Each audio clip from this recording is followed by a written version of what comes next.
Are you looking at it as a diversification hedge against, say, volatile prices, energy markets, or a long-term bet? You have industry as well to serve your own, and the kind of collaborations you would want to see. So, Kamlesh. Thank you. Well, yeah, so please. Thank you. Thank you for the discussions, first of all, here, and nice question. So I would try to reply and answer, probably break the question into three sub-questions. The first one, if I understood, you are asking for the moat. So definitely the early movers will have this advantage. They can create a moat in terms of the tech providers who are early in developing that tech, the engineering consultants who would be hands-on at the early stages and would definitely have a first mover advantage in terms of the experience gained in doing the engineering. The local supply chain also, whoever is participating early on in the SMR development, they would definitely be in a good position to get the uh, niggles and contingencies out of the local supply chain. They could be maturing much earlier.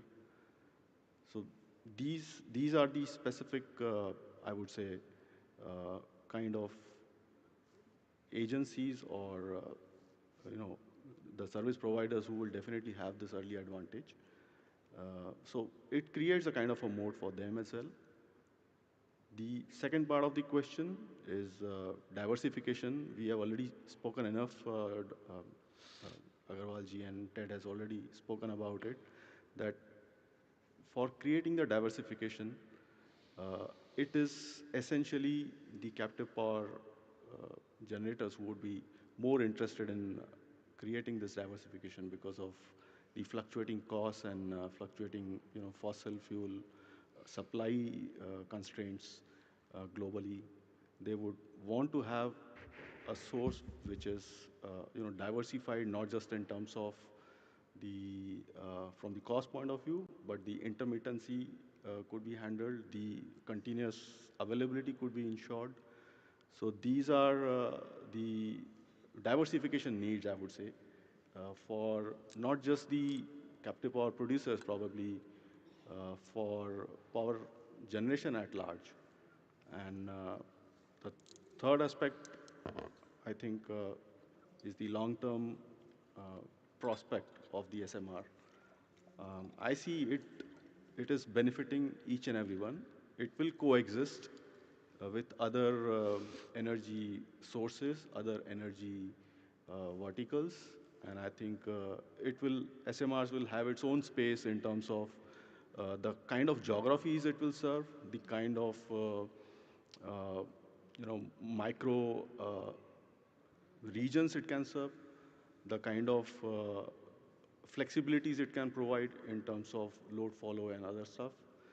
So I think in long run, it is a win-win situation for all, and it will be a good coexistence with other forms of energy. So yeah, diversification is already addressed even in the long-term aspect. And as far as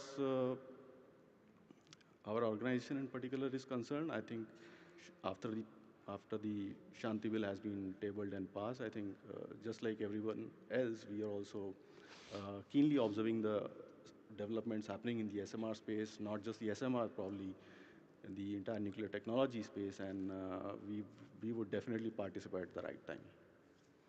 Okay. Ted, you wanted to add? You were saying something at that time? No, no. Okay. So I'll move to Dr. Mishra now. Dr. Mishra, one is, of course, I wanted to know deep dive more into the power system and load characteristics of SMR. But first, your overall views on SMR deployment in India. How are you seeing it? And what role do you see technology, supply chain partnerships playing in this play? Please. Good afternoon to you all. I think you'll need to switch it on. Yeah. Good afternoon to you all, and this is Alok Mishra from Westinghouse Electric Company. In fact, Santi Act itself is, is a great progress for faster decarbonization of India in achieving the net zero commitment. And it is also really heartening to see that Government of India has articulated a comprehensive vision of change and has focused on renovating mostly the entire Indian nuclear landscape to open it for the private sectors. India aspires today to be a 100 gigawatt nuclear electric by 2047. However, reforms pertaining to expanded access to the domestic market by itself will not guarantee private sector participation in nuclear arena. This may depend equally on several other factors like availability of technology, cost of capital, competencies of the interested private players. Of course, the character of liability involved is important, which GOI has addressed and has defined.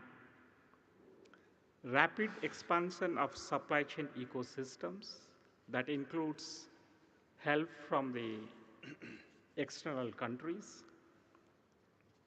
organizational and societal readiness, regulatory expansion and readiness to live up to the upcoming challenges, which will be manifold, because we are talking in terms of a 12-fold increase in nuclear electricity in about 20 years' time.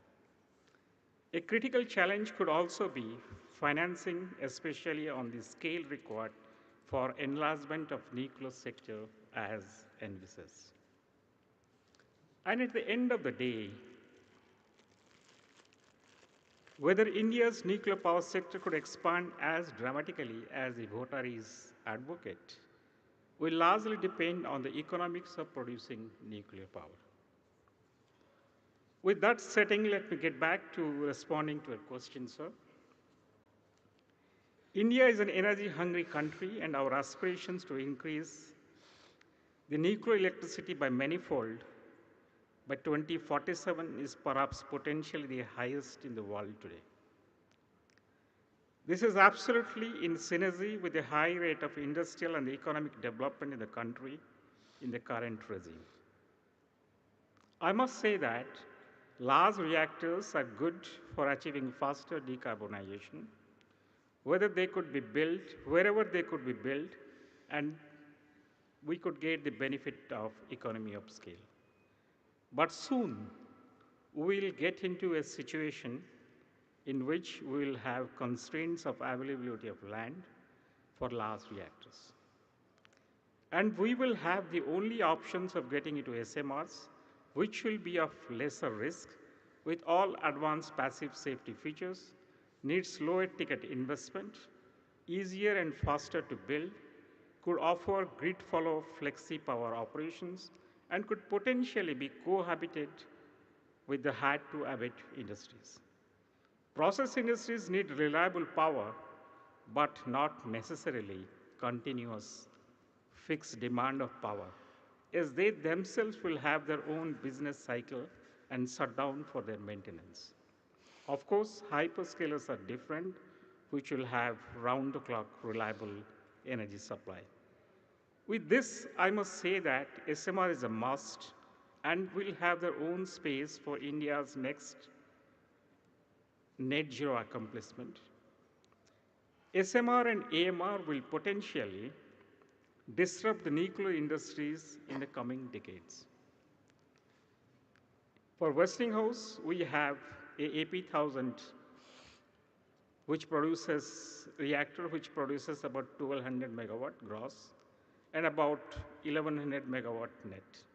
In fact, Westinghouse have a suite of state-of-the-art reactor technologies to meet a variety of customers' requirement. We have an SMR AP300 target for producing 330 megawatt gross and about 300 megawatts net electricity. An advanced microreactor EVNC producing 5 megawatt of electricity, 8 megawatt of thermal for the process industries, based on an open air Brayton cycle with 30 days installation time, and it will be fully passive and could be remotely operated. And all of them have load follow characteristic to complement the renewables.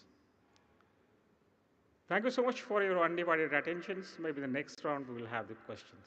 Yeah, I do have, thank you, on follow on AP300, but maybe coming in the next round. So moving to Dr. Kali Rajan, I think you have seen both large, small nuclear reactor programs unveiling. So what is your view from the global lessons on timing, on regulatory readiness, as well as say implementation readiness for nations when they sequence a large and SMR based programs? Localization is an issue, efficiency is an issue, manpower is an issue. How do you see this all planning out, your overall view on the program? Good afternoon, everyone. First of all, from EDF side, I would like to express our gratitude to Government of India for having passed Shanti Act, which has really clarified the liability position for the technology partners from abroad. Now I think the flow of technology from foreign countries will not have any major hurdle. The Shanti Act has helped us to come out of CL&D restrictions. The second thing is we are happy to see the announcement of reaching 100 gigawatt by 2047. As rightly mentioned by my friend, to reach 100 gigawatt of decarbonized power, we need large reactors. But nevertheless, the SMRs are also going to play its equal role in bringing reactors to remote locations and bringing reactors to power like data centers or localized power consumption units. Having said that, whether we go for a large reactors or go for SMRs, which are going to be imported technology, we need to have a localization policy, which is going to be a mammoth effort for the industry. When I say localization, I divide it into three major components. The first component is localization of engineering and design. The second component will be the supply chain, which is going to be the major component. And the third component is the construction commissioning capability. So these three components are major components to take into account when we plan a 12 times growth from the present growth rate to reach 100 gigawatt. So from EDF side, we have been in discussion with Government of India for 6 EPR 1650 reactors at Jetapur. So towards marching towards that target, we have done a kind of initiative on the localization on all these areas. So we have already established an engineering organization called EDF Nuclear Engineering India, which started assimilating the EPR technology designs in with Indian engineers. And right now they are working for our own EPR projects in UK. When it comes to localization of supply chain, we have been in discussion with various manufacturing units, the bigger, smaller, middle-level manufacturing units. We have reached out to more than 200 manufacturing companies in India who are already in nuclear industry.